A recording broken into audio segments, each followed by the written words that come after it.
Everyone, welcome back to the vision academy. तो कैसे हैं आप सब? मैं आशा करता हूं कि आप लोग मस्त होंगे, स्वस्थ होंगे और अच्छे से मन लगा करके पढ़ाई कर रहे होंगे। मैं ओसामा सर आज आपके सामने फिर से एक इंग्लिश का बेहतरीन सा टॉपिक लेकर के आए हैं, जिसको कि हम लोग डिस्कस करेंगे। इससे पहले ऑलरेडी 4 क्लास हो चुकी है इंग्लिश बेसिक का, जिसमें कि हम लोग लेटर से शुरू किए थे और एक स्टेप बाय स्टेप सीखते हुए आ रहे थे। नहीं, लेटर के बाद वर्ड के बारे में देखे, वर्ड के बाद हम लोग सेंटेंस बनाना सीखे, उसके बाद हम लोग नाउन जितने थे नाउन के बारे में देखे, फिर उसके बाद पार्ट्स ऑफ स्पीच को अच्छे से डिटेल में देखे, विद एग्जांपल देखे। तो ये सारा चीज हम लोग एकदम बेहतरीन तरीके से एकदम पूरा डिटेल में देख चुके। नहीं तो आज हम एक बेहतरीन सा टॉपिक हम कह सकते हैं कि इंग्लिश का एक इंपॉर्टेंट पार्ट है। नहीं, वर्ब को अच्छे से आज सीख लेते हैं। पहले भी हमने कहा था कि वर्ब को अलग से हम लोग एक सेपरेट वीडियो लाएंगे वर्ब के लिए। तो वही आज के इस वीडियो में जितने भी बच्चे हैं अगर वर्ब में कंफ्यूजन है तो आज इस वीडियो के बाद आपको कंफ्यूजन बिल्कुल खत्म हो जाएगा। तो चलिए वीडियो के एंड तक बने रहिए, आपको कुछ अच्छा सीखने को मिलेगा इस वीडियो से। तो आज हम लोग पढ़ेंगे वर्ब, जिसको कि हिंदी में हम लोग क्रिया बोलते हैं। नहीं, वर्ब को क्या बोलते हैं? वर्ब को हम लोग हिंदी में क्रिया बोलते हैं। क्या बोलते हैं? क्रिया बोलते हैं। क्या ये वो वाला क्रिया है जो बोलता है कि हम लोग क्रिया कसम खा के बोल रहे, वो वाला क्रिया ये नहीं है। नहीं, यहाँ क्या होगा? किसी काम को दिखाएगा। ये वर्ब क्या करेगा? किसी काम को दिखाएगा। नहीं, किसी काम के करने को भी दिखाएगा, होने को दिखाएगा और कोई चीज किस स्थिति में उसको भी दिखाएगा वर्ब। तो वर्ब को हम लोग एकदम बेहतरीन तरीके से पढ़ेंगे। मैन वर्ब को देखेंगे, हेल्पिंग वर्ब देखेंगे और साथ ही साथ ऑक्सिलरी वर्ब, मोडल वर्ब, ये सारा चीज जो है मतलब वर्ब को अच्छे से इसको कैटेगराइज करेंगे और अच्छे तरीके से इसको सीखेंगे। नहीं तो सबसे पहले हम लोग वर्ब डिफिनेशन को देख लेते हैं, जिसको कि हिंदी में क्या बोलते हैं? क्रिया बोलते हैं। हिंदी में वर्ब को क्या बोलते हैं? क्रिया। इससे साफ पता चल रहा है इससे क्या होगा? किसी काम के करने, होने या फिर स्वामित्व का बोध होगा। नहीं तो चलिए पहले इसका डिफिनेशन देख लेते हैं। बोलता है the words which show the action. Action क्या करेगा? मतलब किसी काम को दिखाएगा। एक्शन का मतलब क्या है? कोई काम को दिखाएगा। और स्टेट ऑफ बीइंग मतलब किसी चीज के होने को भी दिखाएगा। नहीं तो हिंदी में क्या बोले? जिन शब्दों से किसी काम के करने या होने का पता चलता है उन्हें क्रिया कहते हैं। तो क्या बोल रहे हैं इसका डिफिनेशन की? जिससे किसी काम के करने या फिर होने का पता चलता है उसको हम लोग वर्ब बोलते नहीं, क्रिया बोलते हैं। अच्छा, एक चीज जैसे कि वर्ब का इस्तेमाल हम लोग कहाँ करते हैं? वर्ब के इस्तेमाल कहाँ करते हैं? अब वर्ब के इस्तेमाल तो उसी हिसाब से करेंगे। जैसे हमको अगर जहाज उड़ाना है तो उसके लिए इंजन भी अच्छा चाहिए। क्या है? स्कूटी वाला इंजन से हम लोग जहाज उड़ा सकते हैं? नहीं उड़ा सकते। तो अब हम वर्ब को वहां फिट करेंगे, जैसा सेंटेंस बनाना है उसी तरह से हम लोग वर्ब को देखेंगे। नहीं हो सकता है हमको हेल्पिंग वर्ब और मैन वर्ब दोनों की जरूरत पड़े, हो सकता है कहीं सिर्फ हेल्पिंग वर्ब से काम चल जाए, हो सकता है कहीं सिर्फ मैन वर्ब से काम चल जाए। वो तो हम लोग जब सेंटेंस बनाएंगे वहां देखेंगे। नहीं चलो आगे पहले देख लेते क्या है इसका क्या है। जैसे देखो मैन वर्ब क्या क्या है? जैसे स्पीक, हमने पहले ही बताया था कि अगर मैन वर्ब की पहचान करना है तो उसके लास्ट में ना आएगा। क्या आएगा? ये ना आएगा। हिंदी में जिसको क्या बोलते हैं? ना आएगा। जैसे स्पीक का क्या होता है? स्पीक का जैसे क्या हो जाएगा? बोलना। नहीं क्या होता है? बोलना। क्या लास्ट में ना आ रहा है? मतलब जितने भी मैन वर्ब है उसके लास्ट में ये पहचान के लिए याद रखना है कि ना आएगा। क्या आएगा? ना आएगा। जैसे गो, जाना, क्या होता है? गो का मतलब जाना। नहीं जैसे लर्न, सीखना, वॉक, टहलना, रीड, पढ़ना, टीच, पढ़ाना। तो जितने भी मैन वर्ब है सब के लास्ट में ना आएगा। नहीं इसको याद रखना, जब भी मैन वर्ब और हेल्पिंग वर्ब में कंफ्यूजन हो तो ये वाला चीज याद रखना कि मैन वर्ब के लास्ट में जब उसका हिंदी मीनिंग करोगे उसके लास्ट में ना आएगा। इस चीज को ध्यान में रखना है। नहीं जैसे नीचे कुछ हेल्पिंग वर्ब में दिया हुआ है, क्या दिया हुआ है? हेल्पिंग वर्ब में दिया हुआ है। अब इसको बस देख रहे हैं कि ये हेल्पिंग वर्ब होता है, इसको अच्छे से डिस्क्राइब करेंगे। नहीं जैसे इज है, एम है, आर है, वाज है, वर है, हैज है, और बहुत सारा हेल्पिंग वर्ब है, लगभग 24 हेल्पिंग वर्ब की संख्या है। नहीं ये सारा हमारा क्या है? हेल्पिंग वर्ब है। ये सब क्या है मेरा? हेल्पिंग वर्ब है। उसके बाद क्या बोल रहा है? नीचे देखो कुछ बोल रहा है। क्या बोल रहा है? बोलता है या तो किसी काम को दिखा रही होगी या फिर किसी चीज की होने को दिखा रही होगी। क्या दिखाएगा मेरा वर्ब? किसी काम को दिखा रही होगी या फिर किसी चीज के होने को दिखा रही होगी।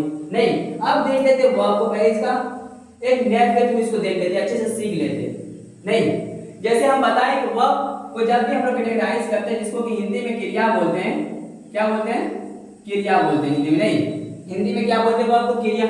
तो वर्ब मेरा दो टाइप का, एक होगा हेल्पिंग वर्ब, दूसरा मैन वर्ब बोलो या फिर एक्शन वर्ब बोलो। क्या होगा मेरा वर्ब दो टाइप का होगा, एक होगा एक्शन वर्ब या फिर मैन वर्ब बोलते हैं इसी को, दूसरा क्या होगा हेल्पिंग वर्ब, यानी हेल्पिंग वर्ब और मैन वर्ब मतलब दो टाइप का वर्ब होगा। अब हेल्पिंग वर्ब भी दो टाइप का, हेल्पिंग वर्ब भी दो टाइप का, उसमें एक होगा ऑक्सिलरी वर्ब और दूसरा क्या होगा मॉडल वर्ब। ऑक्सिलरी वर्ब में देखो क्या क्या है, इज है, एम है, आर है, वाज है, वर है, बीन है, नहीं जैसे हैव है, डज है, डिड है, डन है, ये सब मेरा क्या है, एक तो हेल्पिंग वर्ब है, हेल्पिंग वर्ब में ये मेरा क्या है ऑक्सिलरी वर्ब है।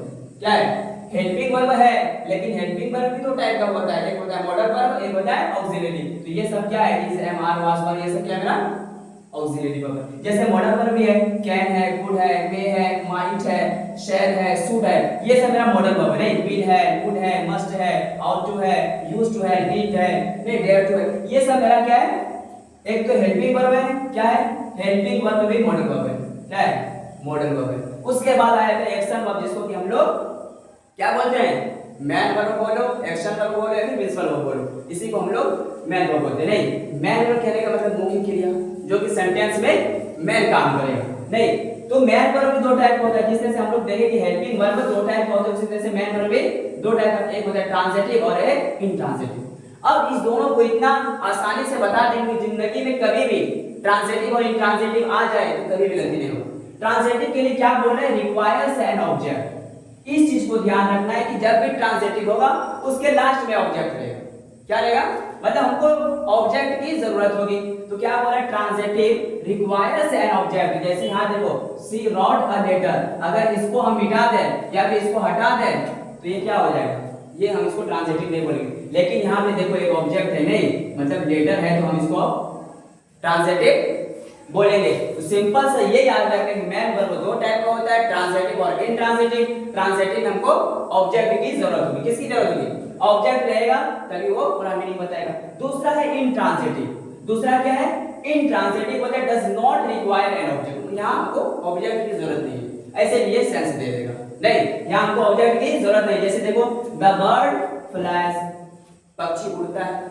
नहीं अब यहाँ हमको ऑब्जेक्ट की जरूरत पड़ रही थी, यहाँ बिना ऑब्जेक्ट का ही मीनिंग बता रहा है। तो सिंपल से ये याद रखना कि मैन वर्ब कितने टाइप का होता है, दो टाइप का, एक होता है ट्रांजिटिव, एक होता है इंट्रांजिटिव। अच्छा कुछ है, जैसे हम लोग डू देखेंगे हेल्पिंग वर्ब, हैव को भी देखेंगे हेल्पिंग वर्ब है, तो डू का दोनों मीनिंग रहता है। कभी देखना कि हैव का मतलब होता है पास होना, जैसे बोलेंगे आई हैव अ मार्कर, यहाँ तो हैव का मतलब पास होने को दिखा रहा है। तो हैव का मतलब क्या दो टाइप से हो सकता है, जब ये पास होने का मतलब दिखाएगा तो इसको मैन वर्ब में ले आएंगे। जैसे डू का मतलब भी करना होता है, कभी कभी हेल्पिंग वर्ब भी काम करता है, तो डू और हैव क्या है मेरा हेल्पिंग वर्ब भी है और मैन वर्ब भी।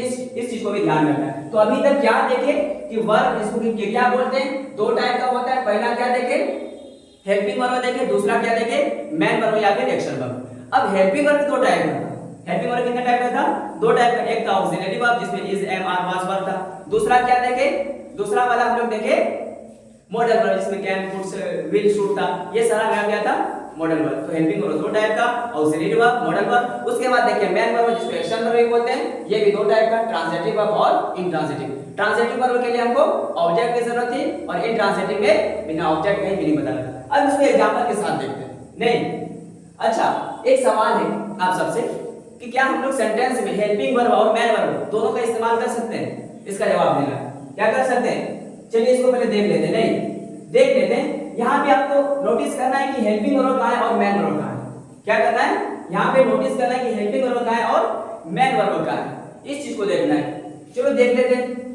यहाँ पे कुछ सेंटेंस के साथ हम लोग एग्जांपल लेते हैं और इसको देखते हैं।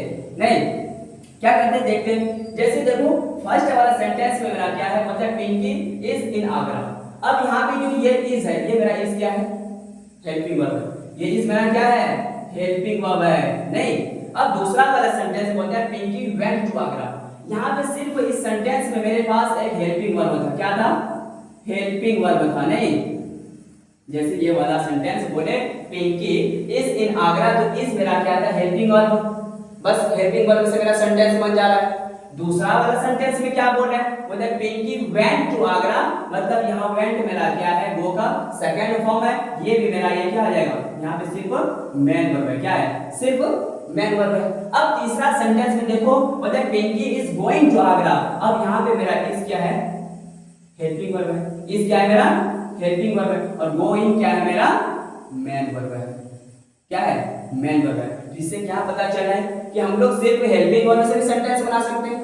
क्या कर सकते हैं, सिर्फ हेल्पिंग वर्ब से भी हम लोग सेंटेंस बना सकते हैं। दूसरा क्या देखें कि सिर्फ हम लोग मैन वर्ब से भी सेंटेंस बना सकते हैं। तीसरा क्या देखें, Pinky is going to Agra, helping verb और मैन वर्ब दोनों के साथ हम लोग सेंटेंस को बना सकते हैं। जैसे हम शुरू में बताए थे कि जैसा हमको काम करना है उसी के हिसाब से हम लोग वर्ब का इस्तेमाल करेंगे। कि स्कूटी का जिस तरह से इंजन जहाज नहीं उड़ा सकता, इसी तरह से कोई भी सेंटेंस हुआ जिसको हमको जहां जरूरत पड़ेगा सिर्फ हेल्पिंग वर्ब से काम हो सकता है तो हम हेल्पिंग वर्ब से काम कर लेंगे। जहां लगेगा कि मैन वर्ब चाहिए तो मैन वर्ब लेंगे, जहां लगेगा दोनों चाहिए तो दोनों कर लेंगे। तो ये हो सकता है नहीं, मतलब सेंटेंस का वर्ड हम लोग वर्ब को अच्छे से अरेंज करेंगे और इस्तेमाल उसका करेंगे नहीं। अब यहाँ पे देखो कुछ इंपॉर्टेंट पॉइंट है, इसको देख लेते हैं। क्या है इंपॉर्टेंट पॉइंट, इसको देख लेते हैं। इसमें क्या बोले, वही चीज जो हम बताए ट्रांजिटिव और इंट्रांजिटिव सेम चीज वही नहीं।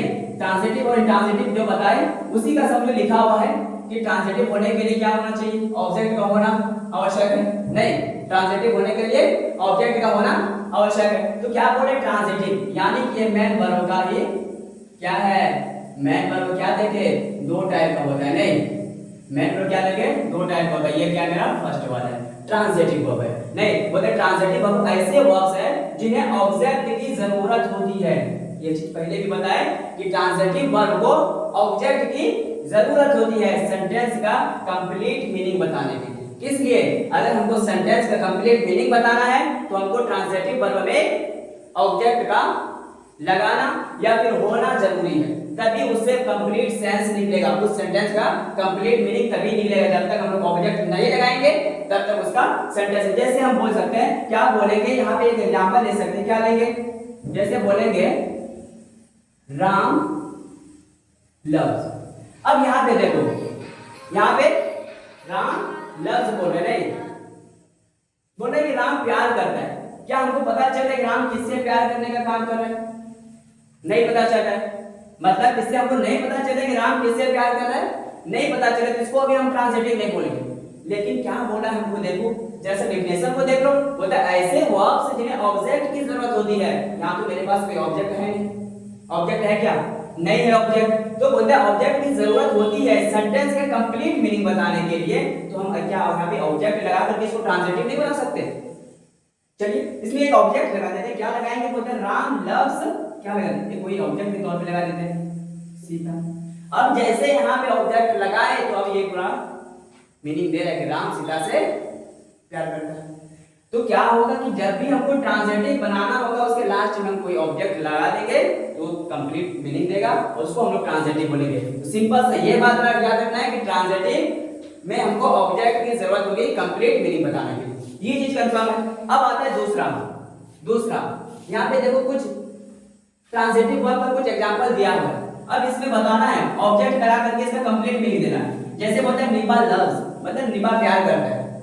अभी तो हमको निभा का पता नहीं चल रहा कि निभा किससे प्यार कर रहा है, पता चल रहा है क्या, नहीं चल रहा है। लेकिन ट्रांजिटिव होने के लिए क्या पता है कि हमको ऑब्जेक्ट लगाना होगा। अगर यहाँ निभा को निभी मिल जाए तो ये सेंटेंस कंप्लीट हो जाएगा और मेरा ट्रांजिटिव भी बन जाएगा नहीं। तो देखो इसमें हम एक ऑब्जेक्ट लगा देते हैं, यहाँ निभा को कुछ चीज की जरूरत है, यहाँ पे हम निभी को दिला देते हैं। नहीं, निभा तो मेरे पास ऑलरेडी है, अगर यहाँ निभी लगा दे तो निभी मेरा क्या करेगा, ऑब्जेक्ट ही काम करेगा। किसका काम करेगा, ऑब्जेक्ट। जैसे हम यहाँ निभी को लगा दिए तो निभा का जरूरत पूरा हो गया और ये पूरा सेंटेंस भी मेरा ट्रांजिटिव कहलाएगा। तो वही चीज बोल रहा है कि अगर ट्रांजिटिव है तो उसके लास्ट में ऑब्जेक्ट की जरूरत होगी कंप्लीट मीनिंग बताने के लिए। जिस तरह से यहाँ पे निभा अधूरा था तो ये सेंटेंस में भी मेरा अधूरा था। क्या था, ये सेंटेंस में मेरा अधूरा, जैसे निभा को निभी मिल गया मेरा सेंटेंस भी पूरा हो गया। नहीं, अब दूसरा वाला जैसे बोलते हैं आई कॉट, मैं पकड़ता हूँ। अभी यहाँ पे मेरे पास कोई ऑब्जेक्ट नहीं है, क्या चीज पकड़ रहे हो इसका पता नहीं चल रहा है, लेकिन यहाँ पे क्या कोई चीज एक लगा दे, आई कॉट अ बॉल लगा देते हैं। नहीं, आई कॉट अ बॉल लगा देते, जैसे यहाँ पे एक ऑब्जेक्ट लगाए जिससे मेरा सेंटेंस का कंप्लीट मीनिंग पता चल रहा है। नहीं, अब इसको हम ट्रांजिटिव बोल देंगे। इसी तरह से जितने भी है इसमें क्या करेगा, अगर हम लोग सिर्फ एक ऑब्जेक्ट लगा देंगे तो मेरा ट्रांजिटिव का सेंटेंस बन जाएगा। जैसे बताया लाता सेंट, अब लाता क्या भेजती है तो पता नहीं है, लेकिन हाँ जैसे यहाँ पे कोई एक ऑब्जेक्ट लगा देंगे, लाता सेंट अ लेटर, तो लेटर जैसे लगाए तो लेटर मेरा ऑब्जेक्ट था, और जैसे ऑब्जेक्ट लगाए वो मेरा ट्रांजिटिव बनता है। तो सिंपल से ये बात याद रखना, जब भी ट्रांजिटिव की बात होगी वहां ऑब्जेक्ट लगा देना, वो मेरा हो जाएगा। यानी कि ट्रांजिटिव होने के लिए ऑब्जेक्ट की जरूरत है। अब दूसरा आ जाता है इंट्रांजिटिव, ये हम लोग मेन वर्ब के पार्ट को देखते हैं। अब दूसरा आ जाता है इंट्रांजिटिव। क्या रहता है? इंट्रांजिटिव। इंट्रांजिटिव जस्ट उसका अपोजिट कर देंगे। वहां हमको निपा को निपी की जरूरत हो रही थी, यहाँ बिना क्या करेगा, निपा बिना निपी के ही अपना पूरा मीनिंग बता देगा। यानी कि निपा का जरूरत बिना निपी का भी अब यहाँ पूरा हो जाएगा। ये चीज देखना है। नहीं, अब आ जाओ, अब देखते हैं इंट्रांजिटिव क्या बोलता है। बोलता है जिन्हें ऑब्जेक्ट की जरूरत नहीं होती है, जिस तरह से वहां निपा को निपी की जरूरत है, यहाँ अब जरूरत नहीं, सीधा सा बोलेंगे हमको यहाँ पे निपी की जरूरत नहीं है। नहीं तो क्या बोलता है कि जिन्हें ऑब्जेक्ट की जरूरत नहीं होती उसको इंट्रांजिटिव बोलेंगे। क्या बोलेंगे? इंट्रांजिटिव बोलेंगे। जैसे एग्जांपल देख लो, बिना ऑब्जेक्ट का ये पूरा मीनिंग देगा। बोलता है दे जंप, वो कूदा, मतलब वो इसी क्या पता चले वो कूदने का काम हो चुका है, मतलब वो कूद गया। नहीं, दूसरा वाला क्या है? बोले द थीफ रैन, मतलब चोर भाग गया, या फिर चोर भाग गया मतलब भागा। तो इससे क्या पता चला कि बिना ऑब्जेक्ट नहीं हमको पूरा पता चला कि कोई काम हो गया है, मतलब वो काम हो चुका है। नहीं मतलब जैसे बोलेंगे चोर भाग गया, नहीं इससे क्या पता चला क्या हमको कोई ऑब्जेक्ट लगाने की जरूरत पड़ रहा है? नहीं। जैसे मतलब अ लाइट वाज शाइनिंग, मतलब लाइट क्या हो रहा है, चमक रहा है। तो इस तरह से ट्रांजिटिव होने के लिए हमको ऑब्जेक्ट की जरूरत होती है, या फिर ट्रांजिटिव वर्ब में हमको ऑब्जेक्ट की जरूरत पड़ती है, और इंट्रांजिटिव बिना ऑब्जेक्ट के ही कंप्लीट भी नहीं देता है।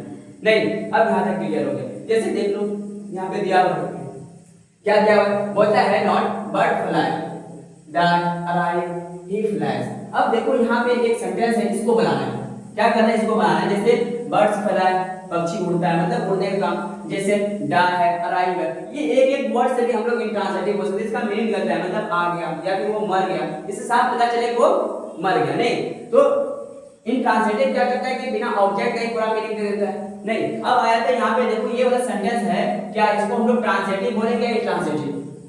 इसका जवाब देना है। क्या करना है? बोलता है ही फ्लाइज, वो उड़ाता है। क्या यहाँ पे पता चल रहा है कि वो किस चीज को उड़ाने की बात कर रहा है? नहीं पता चल रहा है। अगर ट्रांजिटिव बनाना है तो उसमें ऑब्जेक्ट लगा देंगे, लेकिन अगर बिना ट्रांजिटिव का मतलब इसको अगर ट्रांजिटिव नहीं बनाना है तो ऐसे छोड़ देंगे इंट्रांजिटिव। नहीं, अगर इसको ट्रांजिटिव बनाना है तो कुछ एक ऑब्जेक्ट लगाना होगा, अदरवाइज ये अभी मेरा इंट्रांजिटिव। नहीं, अब आ जाते हैं नीचे, अब आ जाते हैं हेल्पिंग वर्ब। नहीं, हेल्पिंग वर्ब कहने का मतलब सहायक क्रिया। क्या बोलते हैं? सहायक क्रिया। बोले डेफिनेशन इंग्लिश, बोले a helping verb helps the man verb. ये क्या करेगा?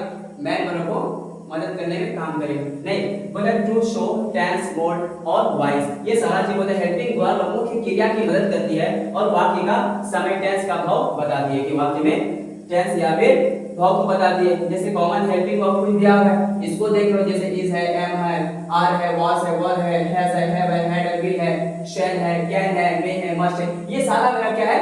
ये सारा हेल्पिंग वर्ब है। नहीं, हेल्पिंग वर्ब है। अब इसमें भी होता है कि हम बताएं कि हेल्पिंग वर्ब दो टाइप का होता है, एक होता है ऑक्सिलरी वर्ब, एक होता है मेन वर्ब। नहीं, एक होता है ऑक्सिलरी वर्ब, एक होता है मेन वर्ब। जैसे यहाँ पे देख लो, यहाँ पे देख लो कुछ सेंटेंस दिया हुआ, इसमें बताना है कि हेल्पिंग वर्ब कौन सा है और मेन वर्ब कौन सा है। क्या बताना है?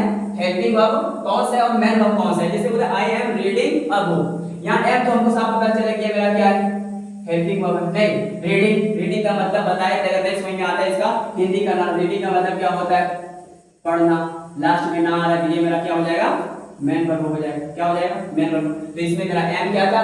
हेल्पिंग वर्ब था, रीडिंग क्या था? मेरा मेन वर्ब। तो मैं एक किताब पढ़ रहा हूँ। जैसे दूसरा वाली यही चीज बता रहा है कि मैं मेरा एम क्या है? हेल्पिंग वर्ब है, और रीडिंग क्या है? मेन वर्ब है। नहीं, इसी तरह से यहाँ पे शी इज प्लेइंग फुटबॉल, मेरा इज क्या है? मेरा हेल्पिंग वर्ब है। क्या है? हेल्पिंग वर्ब है, और प्लेइंग मेरा क्या है?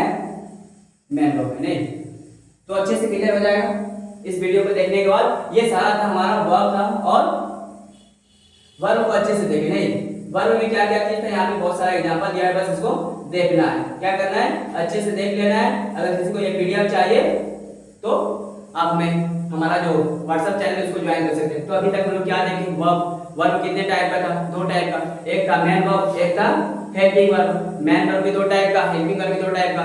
हेल्पिंग वर्ब ऑक्सिलरी वर्ब और मेन वर्ब होता है। और मेन एक्शन वर्ब कितने टाइप का था? दो टाइप का, एक था ट्रांजिटिव और इंट्रांजिटिव। ट्रांजिटिव वर्ब उसको बोलेंगे जिसके लास्ट में ऑब्जेक्ट रहेगा, या फिर ट्रांजिटिव वर्ब होने के लिए लास्ट में हमको ऑब्जेक्ट की जरूरत पड़ रही थी, नहीं कंप्लीट मीनिंग बताने के लिए। इंट्रांजिटिव जो बिना ऑब्जेक्ट के ही पूरा मीनिंग बता दे उसको इंट्रांजिटिव। तो ये सारा वर्ब था, इसको अच्छे से पढ़ लेना है। और जल्दी कुछ बच्चे का कमेंट आ रहा था कि टेंस का पढ़ाइएगा सर, तो टेंस का भी वीडियो हम लोग जल्दी से लेकर के आएंगे। पहले इस वर्ब को अच्छे से कंप्लीट कर लो, क्योंकि इस वर्ब की हमें टेंस पढ़ने में बहुत ज्यादा मदद मिलेगी। तो चलिए आज की इस वीडियो को यही खत्म करते हैं। और जो भी बच्चे अगर ऑफलाइन क्लास ज्वाइन करना चाहता है, अगर बसंतरा इलाके से है, तो आप लोग ऑफलाइन क्लास भी ज्वाइन कर सकते हैं। स्पेशल बैच हम लोगों का आर्ट्स का भी है ऑल सब्जेक्ट के लिए, साथ ही साथ नर्सरी से लेकर क्लास 8 तक के बच्चों को ऑल सब्जेक्ट की भी तैयारी कराई जाती है द विजन एकेडमी। तो कोई बच्चे अगर बसंतरा इलाके से आसपास के गांव से हैं, तो द विजन एकेडमी आप एक बार जरूर विजिट कीजिए। कम से कम आप एक हफ्ता या 15 दिन का डेमो क्लास करके चेक कर लीजिए, उसके बाद आप अपना रिजल्ट खुद ही बताएंगे। तो चलिए, जिसका कि एड्रेस है दालबाग बसंतरा हॉस्पिटल के पास।